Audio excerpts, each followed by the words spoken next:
So yeah, I'm the national coordinator in Ireland for Climate Reality, and as Denise was saying, that's a project that Al Gore set up at the turn of the century to educate people about the science of climate change, and also to encourage them to take acts of leadership to try and bring around change, especially a transition from fossil fuels to renewables. So at the moment, actually, we're just having our global training this week of the Climate Reality Project again. So there's about 10,000 people being trained this week on climate reality and learning about the science of climate change and what they can do about it. Today, though, we're going to be talking about system change, as Peadar just brought us through there. It is a chant I've said in protest. I'm sure some of you have as well, system change, not climate change. And as Peadar was pointing out, you know, it's hard to change a system that we're in because sometimes we can't see it clearly because we're in it. And what we're going to look at today is one system, specifically the economic system of the last century, and hopefully get some ideas and some inspiration and some hope of how a system might change. Because one thing that's clear is that this system does need to change. We need new systems and ones that are more mindful of more things. When Peadar showed the photograph of the man eating the globe, or the cartoon head eating all the things and all the stuff, there's a reason we feel like that sometimes. There's a reason we feel like we're consuming. And that's because that's the economic system that we've been living in the last century and into this one. It's based basically on GDP. Governments fall and rise on GDP and on economic growth. And GDP is if you took all of the goods that are made in the country, let's say Ireland, and all of the services, everything from, financial services, taxi drivers, hairdressers, all those services, and added them all up over a period, usually a year, you get the total value there, and that's your gross domestic product. So our economic system is based on that. And this has to keep going up. For the economy to be seen as strong or healthy, the economy needs to keep growing. So the Pope there in the last slide that Peadar had described it as a locomotive going towards the abyss.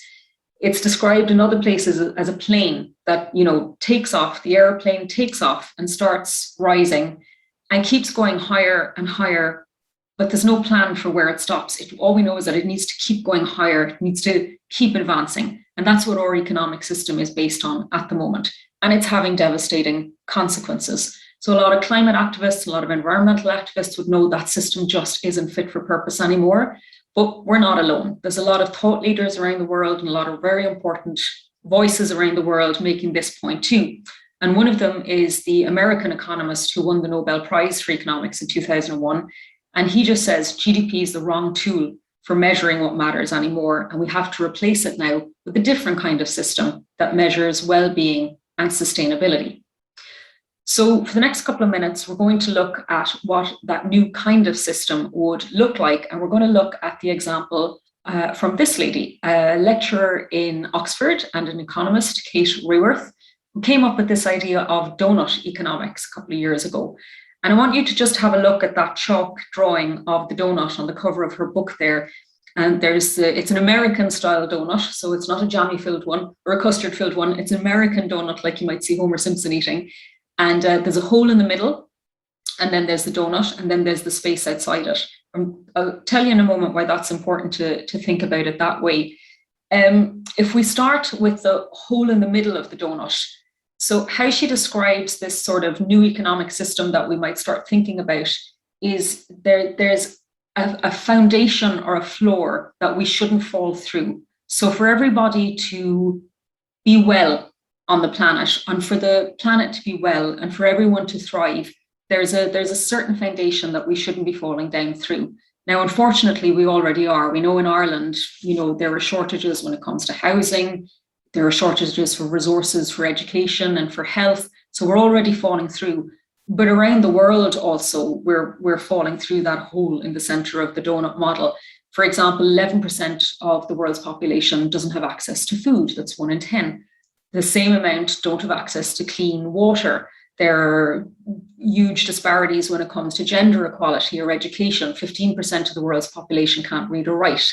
They're illiterate. So we know we're already having massive shortfalls when it comes to the social foundation. So that, and if these look familiar, they're based on the UN's Sustainable Development Goals. So again, trying to have people not fall down on these, trying to keep us all above these to be well. Where all of this is happening, of course, is on our gorgeous blue planet, or a place that we call home, that is under threat. And when we think about changing systems, when we think about a new economic system, there's only so far we can push the planet. So we know under that old 20th century system of GDP and growth and neoliberalism, as Peadar described it, we pushed the planet way too far, and we're really in danger now. So the donut economics model recognizes that and puts a cap on how far we can push natural resources and how far we can push the planet. So that's called the ecological ceiling. And this, again, the ideas here around this ecological ceiling were taken from a report by Earth Sciences of how far the planet can go and where we need to stop and be careful so we avoid any overshoots. And some of the ideas here include, climate change, like we've been talking about today, greenhouse gas emissions that create additional heat in the atmosphere. That atmosphere, the additional heat warms the planet. It also, a lot of the additional heat, about 93% of it, is captured by the world's oceans. So the oceans heat up and that changes their nature. So you have things like ocean acidification. There's land conversion, the overuse of land, or again, we were mentioning about, steak and beef and why trees are cut down for that, and deforestation. And then there's biodiversity loss. And I think it was Evelyn this morning, the first speaker, was mentioning that everything's interconnected. And we see that with biodiversity loss. When one part of the ecosystem is harmed, it has a knock-on impact on everything else and ultimately on ourselves. So that is the idea of the ecological ceiling around the outside of the donut. So just to recap, we have this social foundation that we don't want anybody to fall through. So this is we shouldn't go any lower than the wellness in these areas. This is all happening on our planet, but the planet has overshoots that it can't go to because there'll be too much pressure on nature and on the planet. So what we're looking for in the donut economics model is this sweet spot in the middle, a safe and just space for humanity. And that really is what donut economics and this new economic model is all about.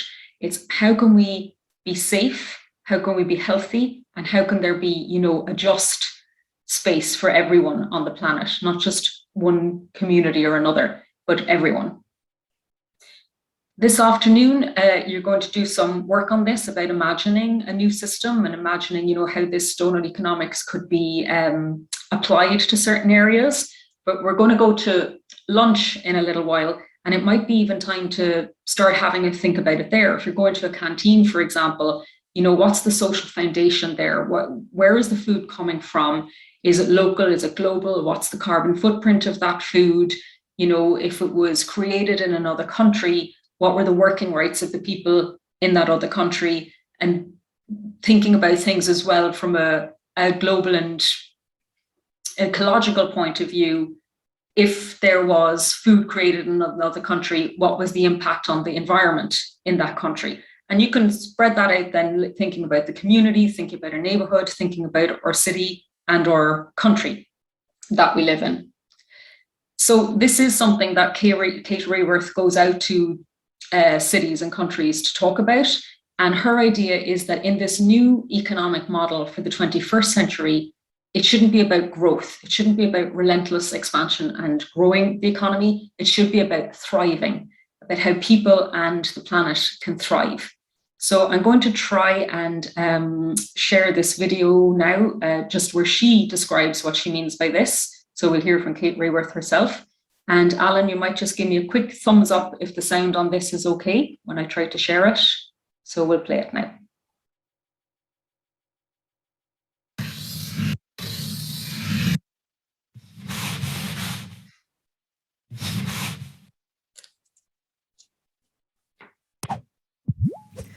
In the 20th century, economics lost its purpose and started chasing the false goal of GDP growth. In recent decades, that has pushed many societies into deepening inequality, and it's pushing us all towards ecological collapse. This century calls for a new goal, meeting the needs of all within the means of the planet. In other words, it's time to get into the donut, the sweet spot for humanity. But that's no easy task. Today, billions of people still fall short of their daily needs, from food, housing and energy to healthcare and education. And yet collectively, we've already overshot our pressure on some of Earth's most critical life support systems, driving climate change and the breakdown of biodiversity. What we do to this Earth in the next 50 years will shape the next 10,000. So let's replace that last century goal of endless growth with the goal of thriving in balance. And if we're to have half a chance of getting there, what economic mindset would be fit for the task?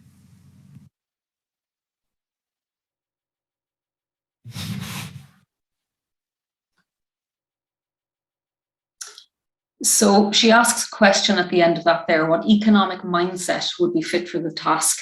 And when the Donut Economics Action Lab, which is an organization set up by Kate Raworth and the Donut Economics, when they work with communities and cities on this, they ask this question to kind of start off thinking about a new system.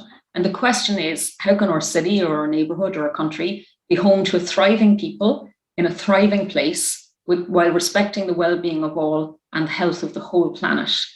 So again, this idea of thriving within kind of the limitations of the planet and within what we need to respect for nature, while also having well-being for all and not just growth.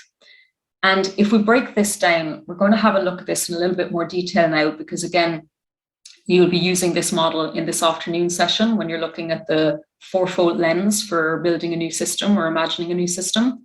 So we can break this question or this idea or this invitation to start thinking about a system into 4 areas. So if we look at thriving people, that area would be the social sort of aspect of the model. A thriving place would be the local aspect. So where do you live? You know, what's it like where you live? The all people then is looking at the global aspect of the model. So we can't just think about the people living where we are or ourselves. You know, the GDP model or the growth model, as Pader was saying, is just about ourselves. It's like, what do I need? What do I want? Global is thinking about everybody, thinking beyond ourselves. And then the health of the whole planet is the ecological aspect of the model. So if we look at that fourfold lens, then the local, the global, the social, and the ecological, these are a couple of questions that we can start thinking about just to take us into the afternoon session of imagining a new kind of system. So the first question is on the local and on the social side of the model. And here the question is, how can our local community thrive? So thinking about what's good for our society, you know, is our society inclusive? Do we include everybody? Are we respectful for everybody? What do we want the community to look like? Do we want to have, you know, shared services like public transport or community gardens, those kind of ideas? But we can also think about the social and the global aspect of the donut model. So here we're wondering, you know, how can we respect all of the people on the planet? So in our community, we might have people from other countries. We might have cultural connections with other countries. For example, Cork is twinned with several cities around the world, like Cologne and San Francisco. So what does that bring? How does that enrich where we live, and how can we respect that? But it also invites us to think about things like, you know, if there are companies here from other countries, what are they bringing to the community? What kind of impact are they having in the community? And if we're getting resources from other places, what is the impact of where the resources come from originally? So thinking about things from a social point of view, but also from a global point of view. And if we look then on the ecological side of the fourfold lens, and from a local point of view, we might ask ourselves, how can our local community thrive in its natural surroundings? So there's the idea in a lot of places now that you see of rewilding or allowing, you know, nature to take its course for the sake of the bees or for the pollinators. And if we do that, what lessons are we learning from nature? So what can nature teach us when we allow nature to be protected and to do its own thing, for want of a better word? In Cork here, we have a problem because the River Lee, which flows right through the main streets of the city, floods on a regular basis and floods more and more now. So the question is, there's a debate in the city, do we encase it in cement and build higher walls to try and keep it in? Or do we work with nature and have natural flood management further up the river? So it's questions like that that would be on the local and ecological side of the fourfold lens when we're thinking about building a different system. And then finally, we might also think about things from an ecological and global point of view. This is really where the idea of climate change and new systems against that come in. So how does our community respect the health of the whole planet? So here we might ask things like, what sort of resources do we import? Do we really need them? Are we respectful of how they're created and how they are brought to us? What are we buying when we're here? Are we using fossil fuels in our community, or are we trying to transition to renewables? And what's our community's carbon footprint? So these are the kind of questions that we can think about maybe going into the afternoon session on the creating the new system based on the fourfold lens and the donut economics model. So I'll leave it there. I'm a little ahead of time, but thanks for listening, and thanks to all the speakers today as well for making it such a great day and for everyone's involvement. I hope this presentation has given you some ideas for the afternoon session. If you want to learn any more about the Climate Reality Project, we're on climaterealityproject.org, and they do training a couple of times a year, so it might be something you'd like to get involved with. And I'll hand you back to the host, Denise.